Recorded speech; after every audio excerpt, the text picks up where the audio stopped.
今日將會教你點樣製造一個每年達到13%嘅被動收入，係咪好吸引呢？記得睇到最後，我會連我自己嘅真倉嘅操作都拎埋出嚟咁分享俾大家。首先當然介紹今日嘅主角就係美股嘅 TLT。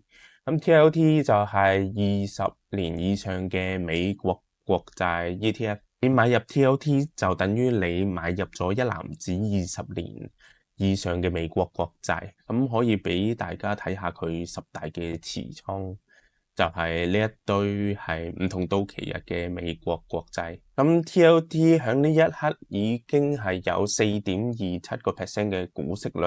咁我哋要做嘅嘢就係加入一啲期權嘅操作，就係 cover call， 咁令到息率可以去到13%。咁其實市場已經有一隻，相信係比較少人知，就係叫做 TLTW。咁佢做緊嘅嘢就係用 TLT 咁做 cover call 而形成一隻 ETF 嘅。咁我哋可以睇到佢個收益率係達到 13.37%。咁點解我哋唔直接買入呢個 TLTW 呢？其實要買入係可以㗎，但係因為佢經過期權嘅操作啦，咁美國政府就會視為得益，咁就會收取30%嘅稅率嘅。所以實質你買入咗話，表面上係13%，實質到手可能得返9%。今日就教你自製同 TLTW 一樣嘅嘢，收足嗰13%作為被動收入。我哋先返 TLT 嗰邊。以下落嚟我都會用100股作為一個例子。因為響美股一個期權就等於100股嘅正股嘅。我哋要做嘅嘢，第一步就買入呢個100股嘅 TLT 啦。我為咗簡單計算，我當佢90蚊啦。咁就所以最低限度嘅入場費都係9000蚊美金嘅。第二步，咁我哋就係買出一個響佢之上大概1至2% 嘅 cover call。如果到期日，我哋就會做一個叫做45-21嘅滾存策略，即係話你而家買出嘅期權就大概45日先到期啦。當佢剩返21日嗰陣時，咁你就將呢個21嘅期權就 cut 咗佢。咁我哋再次買出一個期權，咁個到期日又係大概45左右，咁嚟收取呢個期權金。咁我哋而家去一去條期權鏈啦，咁就俾大家清楚啲知道發生緊咩事。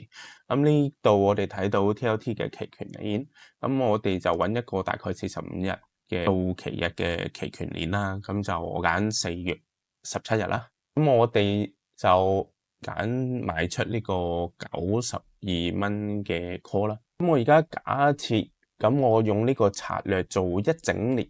咁而佢個價位係當佢一直都唔喐，就維持緊呢個90.82。咁我哋個收益係點樣計出嚟呢？咁而家個 call 嘅價位就大概9毫子左右啦。咁我當個正股一直都唔喐，咁個時間一路縮減，咁到咗21日嘅話，咁估計個 call 會剩返3毫子左右啦。咁我哋淨賺嘅話就賺咗6毫子。咁因為我哋24日做一次滾存啦，咁一年365日，咁除返，其實我哋就係有15次嘅滾存。咁假設我哋每次都係賺到6毫子，咁我拎個小算盤出嚟計俾大家睇下。咁每次我哋都賺6毫子啦。咁我乘返15一年之間，咁就係有9蚊嘅收益嘅。9蚊嘅收益，咁我哋除返現時嘅價位，咁我除返90.8啦，咁已經係做到大概10厘息嘅收益㗎啦。咁大家唔好忘記，本身佢呢個 TLT 都係有4% 嘅收益㗎。咁再加返本身嗰4% 嘅收益。咁大概已經係做緊14% 嘅收益嘅，所以我哋做呢個 cover call 嘅收益係咁樣得出嚟。我哋好多時候都等到21日嗰陣時做一個滾存。咁當然如果個資產大升或者大跌嗰陣時，我哋就會有另外處理嘅方法。咁先講大升嗰陣時係點做呢？咁如果個資產短時間內大升，而個期權個 delta 去到0.6甚至0.7，即係話佢已經係喺個 strike price 或者係 strike price 之上嘅話，咁我哋要即刻停咗個期權，再另外買出一個都係距離45日嘅期權，咁令到佢上升嘅空間再次打開。另外調翻轉，如果個資產係短時間內大幅下跌嘅話，咁我哋個期權係跌到落剩翻0.15或者0.1個 delta， 就證明我哋已經係收取大概8至9成嘅 premium。咁我哋呢個時候都會停咗個期權，咁另外再買出一個距離45日嘅期權啦，咁而令到我哋下方嘅保護會多少少。當然我哋賺取呢13% 嘅利息，咁伴隨着都有一定嘅風險。咁我哋呢個策略最驚嘅風險就係呢個 TLT 就短時間內大跌啦。咁就係我哋所講賺咗息，但係就蝕價嘅。TLT 最主要就有2個風險。咁第一個風險就係美國嘅通脹會唔會再次燃起呢？咁當然我哋最近一次 CPI 就係得2.3% 係近期最低啦。咁短時間之內好似呢個通脹都唔會再次來。但如果假使通脹再次來臨，而聯儲局又瘋狂咁加息，咁而家嘅息口大概係3.5%。如果佢一路咁樣聯儲局一路加息加到譬如好誇張10%，咁 TLT 係有機會得返一半個價錢。咁呢個就係佢最大嘅風險之一。咁第二個風險就係一個黑天鵝事件啦，就係呢個美國國債就係違約。但係美國國債有230年嘅歷史啦，咁喺歷史上都冇一次違約。但係過去係咪等於未來呢？咁就唔一定㗎。咁話明一隻黑天鵝，大家都唔會知道。如果呢隻黑天鵝發生嘅話，咁 TLT 絕對係有災難性嘅下跌。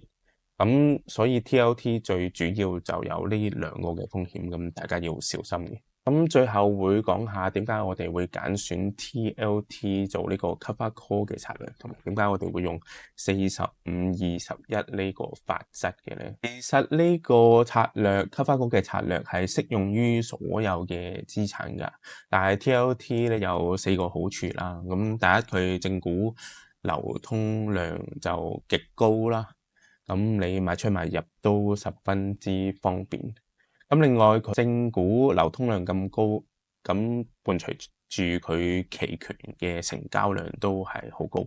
咁你買賣期權個差價就會縮到好少，咁就唔會俾人食價食得太多嘅。咁第三個好處，當然呢個 TLT 嘅資產自帶就已經有利息4.27%，因為我哋主要嘅目的就係創造被動收入啦，咁呢個資產啱啱又會派息出嚟嘅。咁第4點就係呢個國債嘅波幅率係比股票相對比較低啦，就唔會好似啲科技股一日可以喐到5到10%，咁令到你瞓覺都唔安心。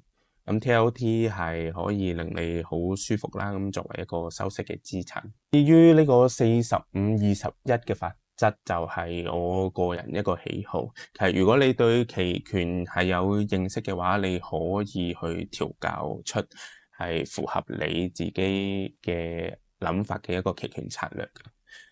我用45日，因為佢期權金收得多少少啦。咁21日做一個滾存嘅話，就因為21日之後個加碼，即係個波幅率會比較大少少。咁我就希望佢個收益曲線係比較平滑少少，咁我就係用咗21日做一個滾存嘅策略。一開始話俾大家睇下我個真倉啦，咁呢個就係我嘅真倉。咁我而家手持就係千股嘅 TLT 啦。其實我係有做少少槓桿嘅。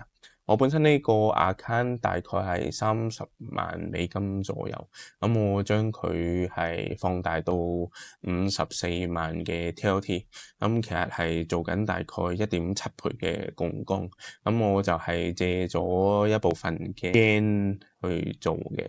咁當然係我唔會借得太犀利，咁驚有呢個拆倉嘅風險嘅。咁所以我控制響1.7倍嘅水平左右。咁另外大家都睇到，咁我賣出相同數量 cover call 啦，咁就係60個 cover call，咁就等於6000股嘅。咁因為對上一個交易日，咁呢個 TLT 就係上升咗啦。